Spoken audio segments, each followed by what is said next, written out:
This is thousands of years old, found in Ecuador.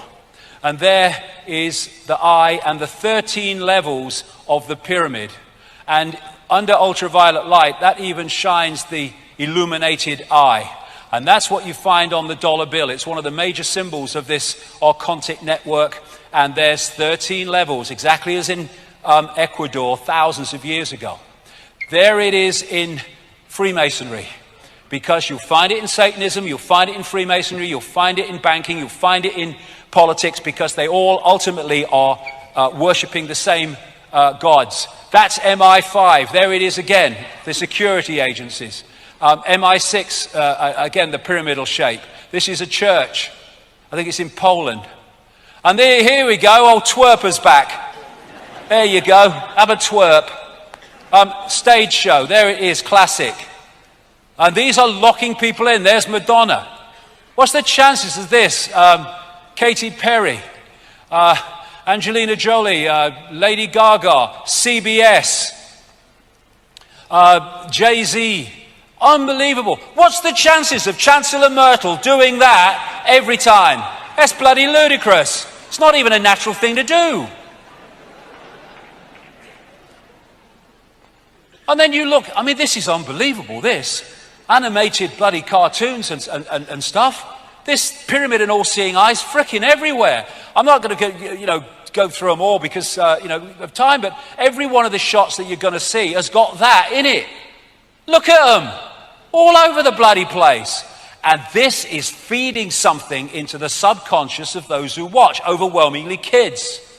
The programming starts subconsciously from the earliest age. The Olympics in 2012, the one-eyed man, the eye. Here you had the Monsters, Inc. The central character had a single eye, and the monsters were feeding off the energy of children. It was their sustenance.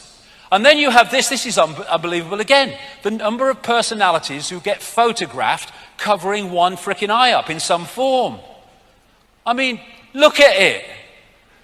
And there's hundreds more. And most of them won't know. Another great symbol of this Archontic network in all its forms is the flame or the lighted torch.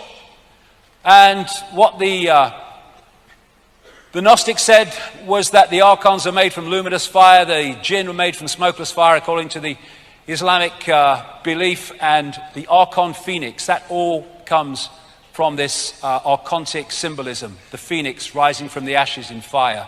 And according to Freemasonic historians, the phoenix morphed in terms of symbolism into the more acceptable eagle, and that's why you have eagles on so many flags and state logos. So all this is putting information into the subconscious mind to filter through to the conscious mind. So, in plain sight, Saturn.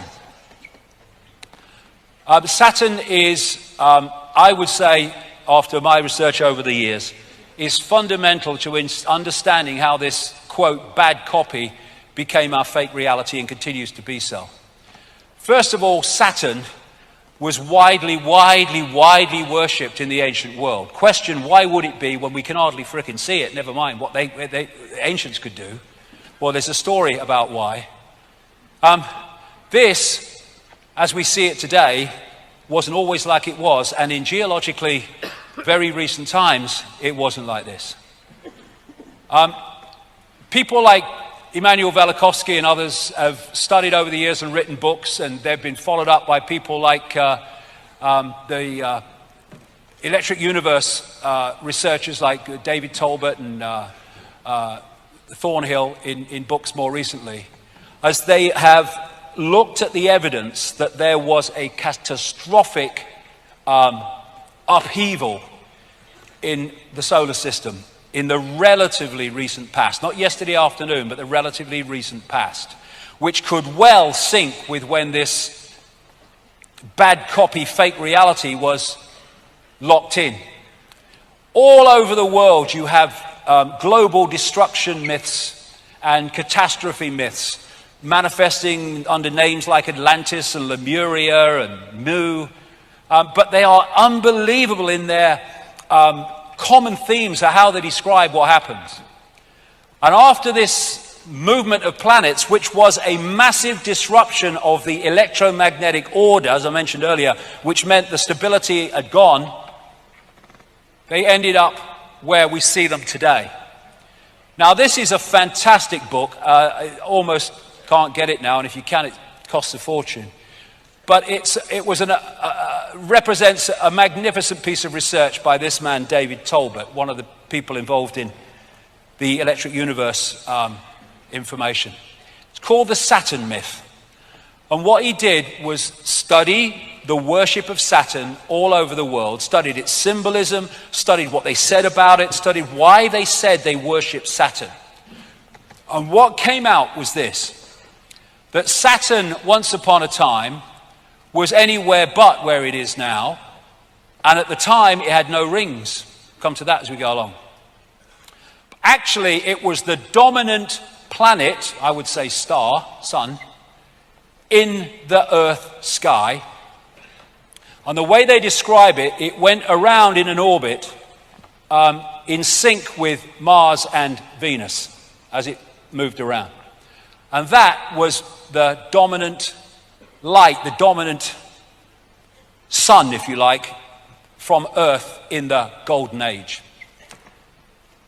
And I say that Saturn is a dwarf star, which is not a great, amazing thing because there's so many dwarf stars out there, they say now, it's unbelievable. And what they said in the early astronomical traditions is that Saturn was the primeval sun. That's how they described it. And Plato referred to Saturn as Helios, the sun god. Not our sun that we see today, the Saturn sun, referred to as Helios. Now, we take Helios to mean our sun, because it's the sun god. I say that's a mistake. Actually, they were talking about Saturn. And Diodorus of Sicily, an ancient historian, reported that the Chaldeans in the same area, Sumer, Babylon, now Iraq, called Saturn by the name Helios, and said that this was because Saturn was, quote, the most conspicuous of the planets, which fits exactly with Tolbert's research across the, and I tell you, it's across the global cultures. The creator of modern Christianity worshipped Sol Invictus, the unconquered sun. Sol, it turns out, was another name that was used for Saturn and not the sun we think we see today. So when you start to let it kind of filter through, that at least most of the ancient sun gods were referring to the Saturn sun, not the sun we see today.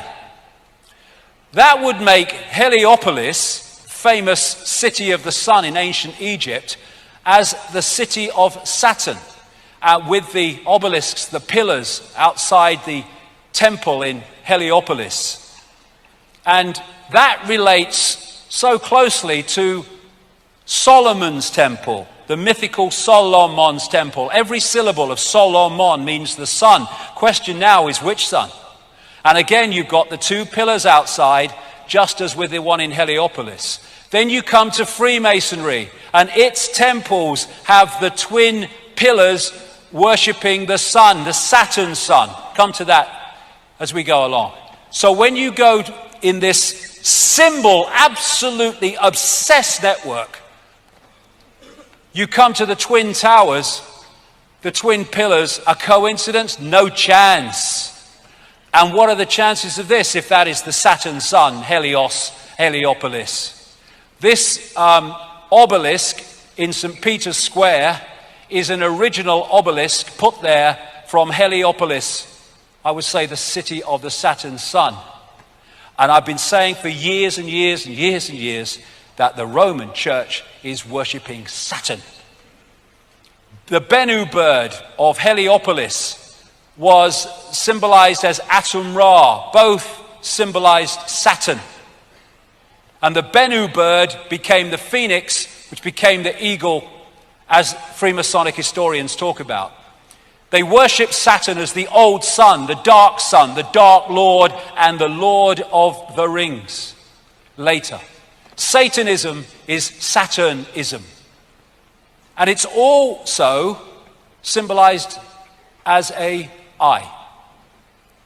Now, what Talbot concluded from reading all these accounts of what happened to Saturn was this, that during these catastrophes, this is a quote from his book, the subject of the global creation legend, the global catastrophe legend, is a spectacular cosmic event actually witnessed by the ancients.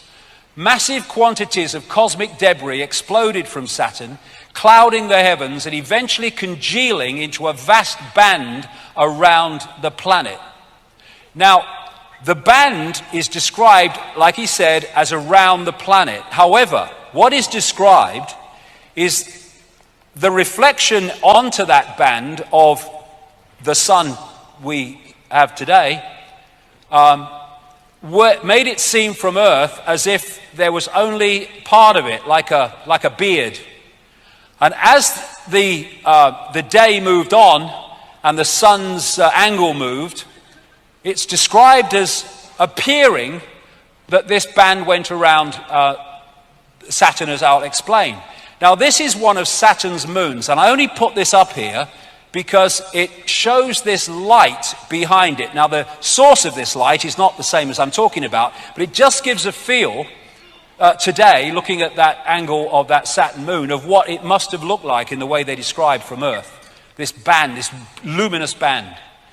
And what they said is, as the sun moved round its angle in relation to Saturn, it appeared from Earth that this was moving around the